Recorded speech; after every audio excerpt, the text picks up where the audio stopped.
Hey everybody, welcome back to day 11 of our 16-day challenge. Today we're going to talk about you are a living stone. I wanted to show you my bracelet. This one is my living stone bead. You can kind of see it. It's kind of looks like pink marble. And so that's the one I've chosen for my living stone bead. We're going to start in 1 Peter 2, verses 4 through 6. I'm going to read that to you. Let's see, 4 through 6. Coming to him, a living stone, talking about Jesus, rejected by men, but chosen and valuable to God. You yourselves, as living stones, are being built into a spiritual house for a holy priesthood to offer spiritual sacrifices acceptable to God through Jesus Christ. For it is contained in Scripture, "Look, I lay a stone in Zion, a chosen and honored cornerstone, and the one who believes in him will never be put to shame."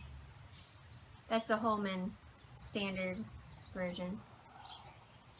And so really what a living stone is it kind of was something that they did back in the time of Jesus, where they would take stones when anything significant really happened, whether it be political or spiritual.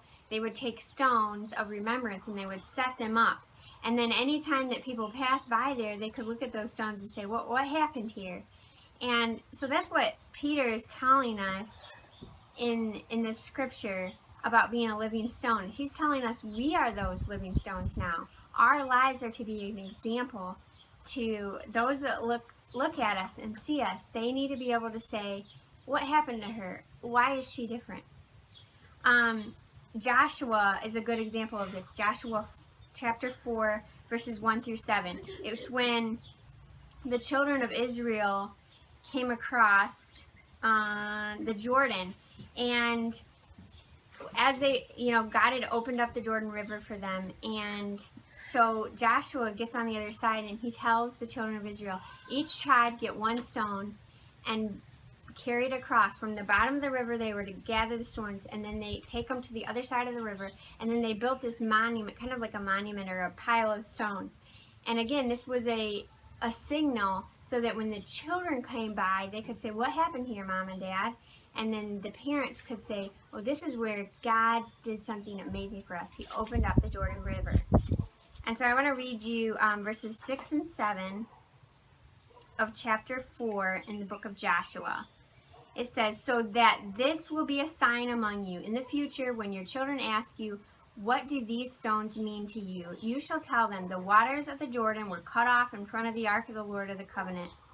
When it crossed the Jordan's water were cut off.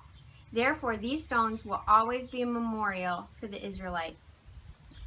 And so when God calls us to be a living stone, this is what he's saying. He's saying, you are a memorial. Your lives are a testimony. People should be able to look at your life and say, why is she different? What happened to her that made her different? And then you should be able to, because of that, tell about the goodness of Christ and what he's done for you. So your lives are now living stones. They're not stones that are dead and just piled up by the side of the road. No, you're a living stone. You're walking around, and people should be able to look at you and know that Christ is amazing, that Jesus is redemptive. So I just want to encourage you with that. You are a living stone. And it's just a powerful example of how God works through our lives. This is a promise. And so make sure that you comment after this, how can you be a living stone?